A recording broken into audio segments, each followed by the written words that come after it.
All right, welcome to another edition of the Marvin Bird Show. I'm your host. My name is Marvin.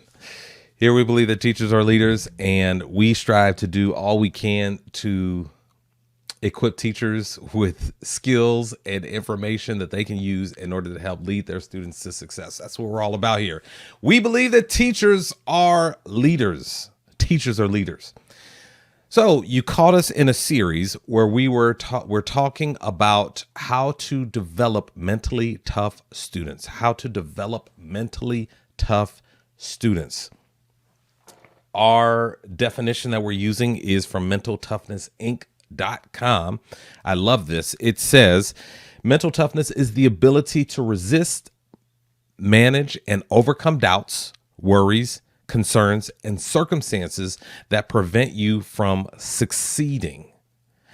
And last episode, I talked about how it's just really interesting that just everything that we talk about here, when we talk about leadership, it all goes back to the mind. It all goes back to work that we have to do within our students as it relates to their thinking. Because out of the thinking come your thoughts. Mental toughness. That's simply put, we want to develop resilient learners. Resilient learners, because math is not easy for some students. Science is not easy for every student. Social studies is not easy. There's going to be some resistance for every student, because life is filled with resistance. Life is filled with resistance. Over on the Vision Chasers YouTube channel, I tell young people that success is about having the ability to set goals and manage and overcome resistance on the way to accomplishing those goals. That's what success is about. So school is the perfect training ground for people to learn how to set and accomplish goals while dealing with resistance along the way. And I also talked about how it's not ideal that for some students that'll enter your classroom, you're going to have to do more work in this area in terms of helping them get their mind right, helping them to set their mind appropriately so that they're willing to sit down and do the things that you're asking them to do in your classroom. That's just the way it is. But I'm glad that you're here, because I purpose to give you information and skills and experiments that you can try to help those students who you've been putting a lot of thought into, you've been putting a lot of energy into. You're concerned about what's going to happen to those students. I'm here to help, and I'm glad that you're here. So I said that I was going to give you 5 things that you can do to help to develop mentally tough students. Last episode, I gave you 2 of those.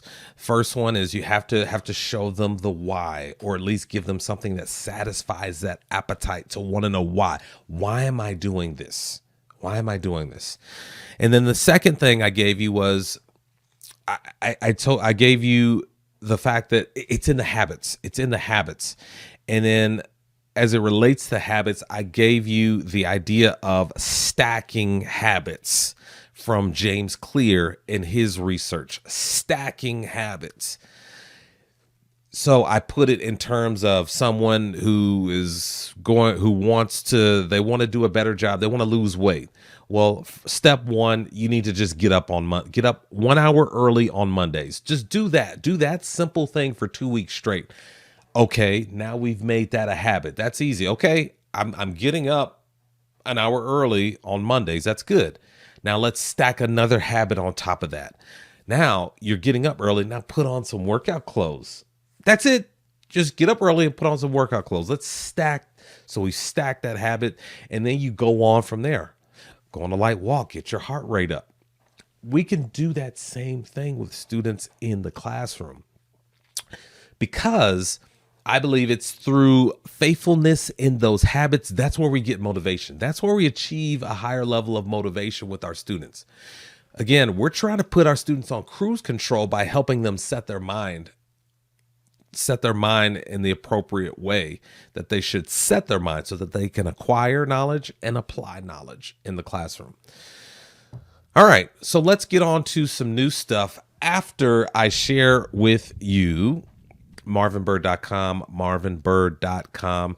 That's where you can go to check out my blog. Those blog posts, let those blog posts be your daily or weekly or bi-weekly, if you will. That's your personal professional development. Those blog posts, they'll take you maybe at most 5 to 7 minutes to get through, depending on which one you go through. I intentionally wrote them in a way so that you can get through them quick. And many of them, they have simple bullet points. So if you can go straight to the bullet points and get the information that you need so that you can be on your way to attack the rest of your day. So I encourage you, check that out. That's marvinbird.com, marvinbird.com. All right, number 3, when we talk about how to develop mentally tough students, you want to encourage them to focus on only what you can control. Focus on what you can control. It's really, and again, we're talking about the mind. We're talking about the mind. These are habits of the mind. Focus on what you can control. It's really interesting that there seems to be just a natural proclivity to when one comes up on problems, or when there is a problem, to admire the problem, to just really look at the problem and just say, oh wow, look how big this problem is. These are the reasons why this can't be done because of this problem. It's just so magnificent. Well, that exercise can go on and on and on and on, but it takes a special kind of thinking. It takes a leader to see it differently, to snap out of that. And yes, I think it's natural. It's human nature to just really just like, wow, look at that problem. But ultimately, we've got to snap out of it. And as leaders, people who are in leadership, I think everyone is a leader, by the way, but people who have a formal role of leadership, like, they cannot afford to stay in that mode where they're just looking at that problem and just thinking, oh my gosh, because things have to be done. Things have to be done. Decisions have to be made. And I tell students, once again, on the Vision Chasers YouTube channel, I tell young people that we're all leaders. We're all leaders. We may not be leading a team of people, but at the very least, we start by leading ourselves. We have to lead ourselves first. And that's an angle that you can take with your students. That's a lesson that you can teach your students, because again, what you want to do by leading them is you want to help them be able to set and accomplish goals while also managing problems along the way. That's it. In each and every class, students are encouraged to do that. In each and every class, students have the opportunity to practice setting and accomplishing goals while dealing with resistance, dealing with problems along the way. That is a great thing. That's a great thing. That's a great thing. So, as you know, life isn't perfect, and I'm teaching this to my kids.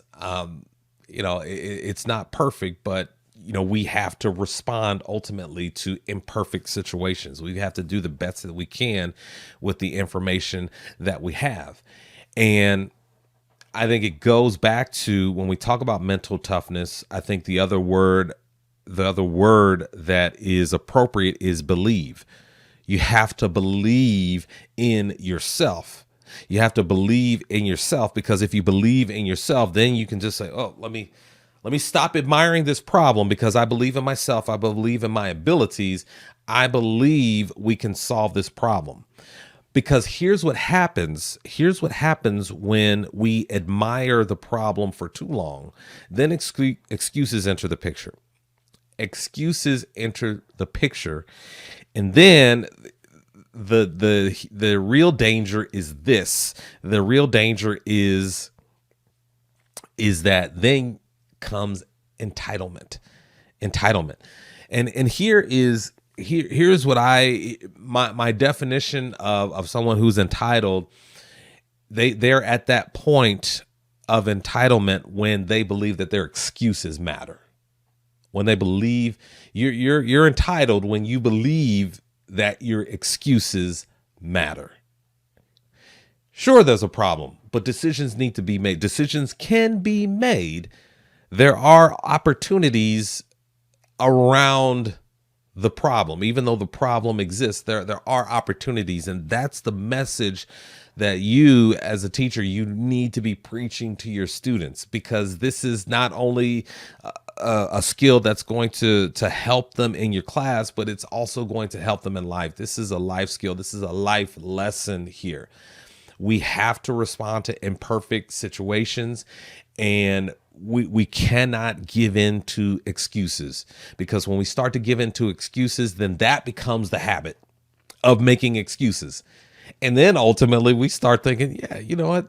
That's a good excuse that I threw out there. That should count for something. No, we don't want our students to do that.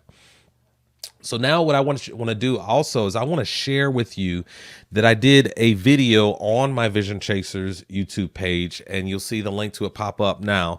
And I'll put a link for those of you who subscribe to the newsletter. You'll get this as well. But I did I did a video about the problem solving process, like a process, steps 1 through 4 that you go through in order to solve a problem. So that's an important skill for students to have, to help them focus on what they can control. Because if they don't have anything else, if they don't have any other tools, then of course they're going to just focus on the problem and all the reasons why they can't get it done. So help them focus on what they control. And you know, another thing that students can control is they can control whether or not they choose to stay in the comfort zone. Whether or not they choose to stay in the comfort zone. And we're talking about risks here, taking risks and doing different things to face a problem head on. And again, this is a life skill. This is a skill. This is experience that we want students to acquire while they're in school. So that by the time they leave the classroom, they graduated, they've gone on to college, they get a job, they've got so much experience. They know how to do this. They know how to set their mind right. They know how to get their mind off of things that they cannot control and focus on what they can control. And they're okay operating outside the comfort zone to find a solution to the problem. Because many times that's where the solution to problems, to resistance, that's where it's going to be. It's going to be outside the comfort zone. So it's important for students to always be developing new habits so that they get different perspectives, and they're thinking differently, and they're able to acquire different tools so that they when they do come up against a problem, they've got there's a number of solutions going on in their mind. Once they get their head straight and they start thinking right, they've got a number of solutions where they just don't even have time to think so much about the problem, because their habits are on point. They know and they understand that I may have to get way outside my comfort zone in order to find my solution here. And when students spend more time outside that comfort zone and they find solutions to their problems, out of that comes more learning and more confidence. And that's a great thing, because what happens then is that's less time that you have to spend with them to support them, because they got it. And that frees you up to go support other students in the classroom. All right. So that's number 3. Number 4, teach them the value of feedback. Teach them the value of feedback. And this is the other thing too. And I'm working on this with my daughter. The value of feedback. And here's a saying that I have for feedback. Feedback gives us the opportunity to try again with better information. Feedback gives us the opportunity to try again with better information. It doesn't necessarily take the sting away from having to deal with the problem, or maybe you failed. Doesn't take that away. It happened. But it's an opportunity to grow. It's an opportunity to do better the next time, because out of feedback should come a natural hunger to try again. I got better information. If we carefully apply what we learned to the next attempt, that's going to be a good thing. And that speaks to number 3 again, focusing on what you can control. You can control that. You can control your next attempt. You can control how you take in feedback. With my daughter, we recently traveled to Springfield, Missouri for a tournament. She's playing club soccer, and I can't believe that we're about that life now. I used to think that it was crazy before we had kids to drive by soccer fields late Saturday night, early Sunday morning, see them out there playing soccer. I used to say to myself, I'm never doing that. That never, not doing that. That's crazy. But here I am. My daughter, she likes soccer a lot, and so we support my baby girl. So Gianna, she went down to this tournament, and they lost every game. They played 3 games and lost every game, and it was tough. They didn't score a goal. And Gianna, she had a goal. Her goal was to score at least 1 goal, and she didn't meet that goal. But what I told her is what the great John Maxwell says, is either you win or you learn. You win or you learn. And Gianna, she improved a lot during that time. Now, playing those 3 games in 2 days, that was really good for her, because she got that extra experience, the muscle memory. She played very well. I was very proud of her, but she was disappointed that she didn't score a goal, that they lost those 3 games. And so she kind of had some tears at the end of that last game, but she learned so much about the game with her positioning, defensive anticipation. She just learned the game. So the time wasn't wasted. And it's difficult. And I believe it's human nature that, we want what we want, it's hard to embrace those small wins, because that's not the ultimate thing that you want. But those small wins, just like when we were talking about habits and stacking habits, I believe those small wins, they lead to bigger wins. Just like those small habits, they lead to bigger and better results. And we've got to send that message to students as it relates to feedback.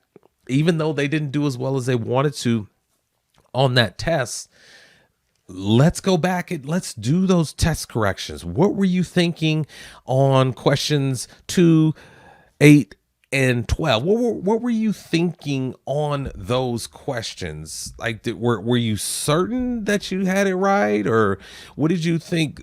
What did you think the question was asking you to do, or do you think you studied enough based on the results here? Or what adjustments do you think you could have made in terms of how you spent your time during your study hall hour? Those things, like really going back to thinking and how our students are setting their mind. Because if their mind is set correctly, it'll be a little bit easier for them to see the value in these small wins, to embrace feedback and the fact that, hey, I have another opportunity to try again with better information. All right. So that's 4. Now, before I give you number 5, I want to encourage you to check out marvinbird.com. And on marvinbird.com, there's a tab at the top that says support the message. Support the message. Now, when you click on that tab, what you're going to see is you're going to see a number of ways that you can help partner with us to support this message that teachers are leaders. Now, many of you are doing this already, and I appreciate you. But the one thing that I want to highlight that's on that page is our Amazon link. And if you click that Amazon link, it'll take you directly to Amazon. You'll have all rights and privileges to buy anything and everything that is on Amazon. But when you use that link that's on my website, what that does is whenever you buy something, we get a small commission, and that goes a long way to help me to continue to do research and put out content for you to once again help lead your students to success. So I appreciate those of you who are doing that, and if you're considering doing that, I'd like to ask you to, yes, please do follow through with that thought and partner with us to spread this message. All right, so number 5. I like this. I'm going to give you a power phrase that we use at our church and my family. Is champions do extra. Champions do extra. And again, all of this is about how you set your mind, the thoughts that you have, the habits that you embrace. Champions do extra. And it's just that simple. It's just that simple, because the words you say in your class, they matter. The words that you embrace matter. And the words, I would say also, the words that you repeat, what you repeat matters. If they can finish your sentence, I do this a lot with my kids, and I love it because it shows that they've been paying attention and I've been consistent with my habits.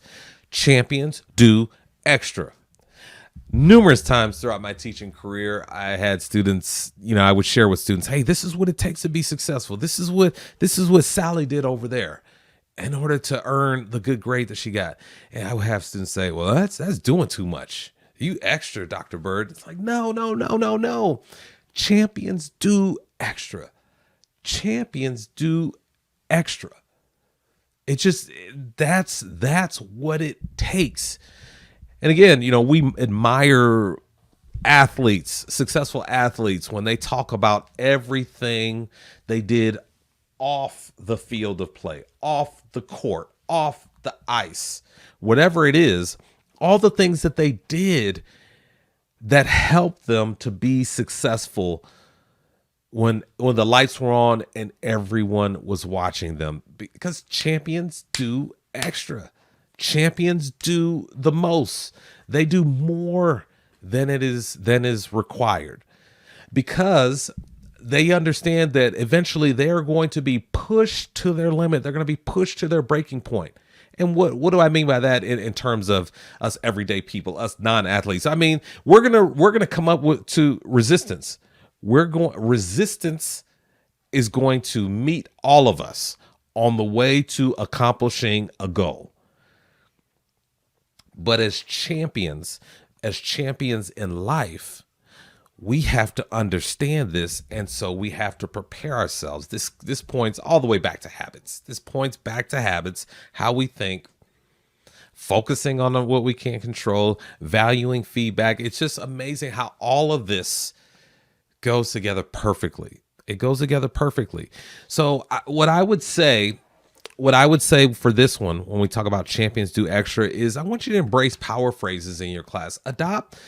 Let's start with 3. Start with 3 power phrases in your class to help students when they come up against that resistance, when they come up against that problem. They just know what's going to come out of your mouth next if they bring it to you after they made a half attempt to deal with the problem, or if they start making excuses. No, champions do extra.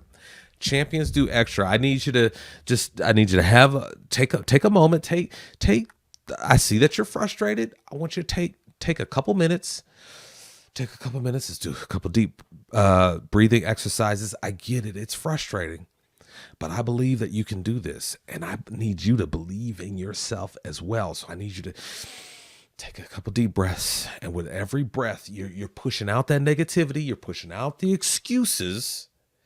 And then I need you to sit with this problem, and I need you to start from the very top, start from the very beginning, and work and see if you can problem solve this situation. See if you can figure it out.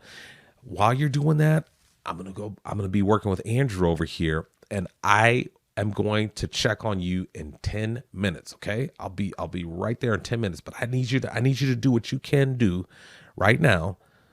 Just understand, I'll be with you. But I need you to get the negative out, and I need you to sit with this and focus and problem solve on your own. That's the way it works.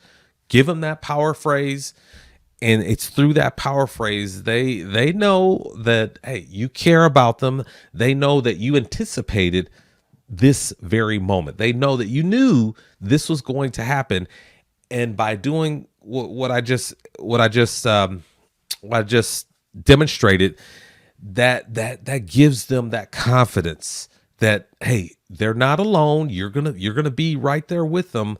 But champions do extra. I need you to do what you can do while you're waiting on me. Don't just give up. Don't just give up and turn off your mind until I'm available again. No, champions do extra. I need you to do something. I need you to at least look at this and be thinking about the problem while you're stuck, because something may kick loose and you may get it on your own. That's the way that works. Well, that is it. Those are the 5 ways. Those are the 5 ways you can help your students. Well, that's it. Those are the five things that you can do to help develop mentally tough students in your classroom. I want you to try those, and I want you to come back. Let me know in the comments. Let me know how they work. If you got something else that you do in your classroom with your students that works well, please come back and share with us in the comments as well. We'd love to hear from you. Well, again, I thank you so much for being here, spending time with me, listening, watching this episode of the Marvin Bird Show. I really, really appreciate you. Please consider partnering with me here to continue spreading this message. And until we meet again, please don't forget that teachers are leaders.